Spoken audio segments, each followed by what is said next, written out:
What if the most important lessons we ever learn aren't found in a textbook? What if they're not on a blackboard at all? Today, we're diving into a really powerful idea that was born from some serious hardship. The idea that the greatest lessons are taught not through what we say, but just by how we live.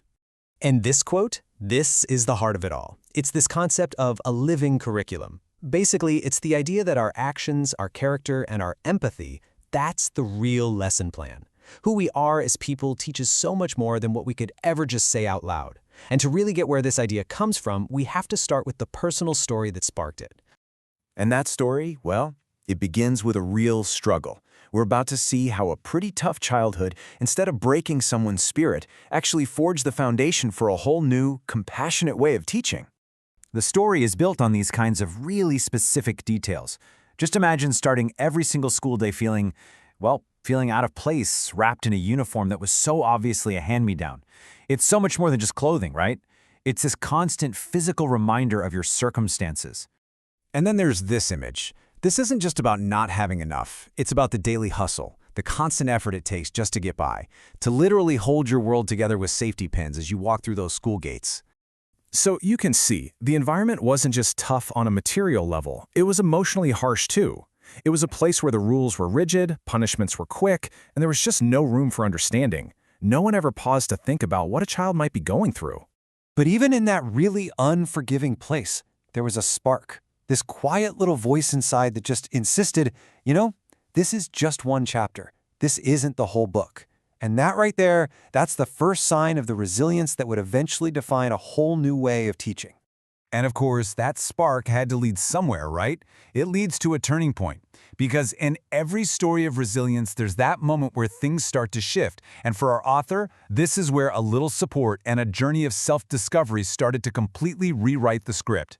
And this is such a good reminder that, transformation is almost never a solo mission. That turning point in grade 10 wasn't some random flash of inspiration. No, it was the result of a solid support system. Family who were like pillars, given the encouragement to just keep going. And all of that support led to this incredible aha moment. After trying out a few different paths, the true calling became crystal clear. Real, impactful teaching. It's not about reciting facts from a book. It's about shaping character. It's about nurturing kindness. And it's about modeling what it means to be a good human. Okay, so how does that personal insight turn into something you can actually use? This next part shows us exactly what that living curriculum looks like when you put it into action in a classroom every single day. So here it is, the core definition. It's so simple, but man, is it powerful. Kids are always learning from us. They're not just absorbing the math problems, they're absorbing our very way of being. Our compassion, how we bounce back from a tough day, our integrity.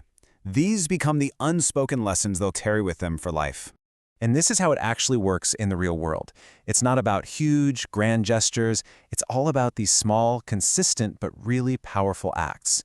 The tone of your voice, the kindness in your words, having the patience to actually listen. And crucially, it all comes back to self-care, because as this philosophy knows, you just can't pour from an empty cup. Okay, but here's where the story takes a really interesting and kind of surprising turn. We learned that the inspiration for this teaching style didn't just come from having great role models, it actually came from the exact opposite. Wow. Just take a second with that. That is such a powerful admission. The motivation here wasn't about following in the footsteps of a great mentor. It was born from the absence of one. It's this deep commitment to fill that void, to become the very person that was missing during all those tough school years. That's a profound sense of purpose. And this leads to this beautiful paradox. In the process of trying so hard to be the teacher they never had, the author found that the students themselves started teaching back. It just completely flips the whole traditional classroom dynamic on its head, doesn't it? And here's a perfect example of what that looks like. The author admits they always felt they weren't a patient person.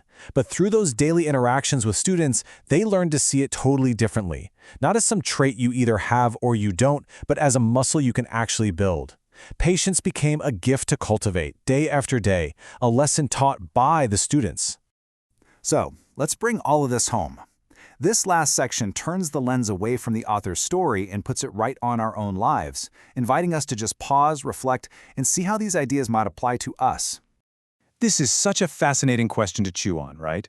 We always talk about the teachers who inspired us. But what about the ones who didn't? Was there a gap? An absence of mentorship that, maybe without you even realizing it, shaped who you are today? Maybe it made you more self-reliant. Or maybe it made you determined to be a completely different kind of leader or parent. And that really is the ultimate takeaway here. How does that past experience, whether it was positive, negative, or just empty, show up in your life right now? In how you lead your team at work, in how you raise your kids, or even just in how you talk to people every day. It's a powerful reminder that all of us, in our own way, are living a curriculum for others to see.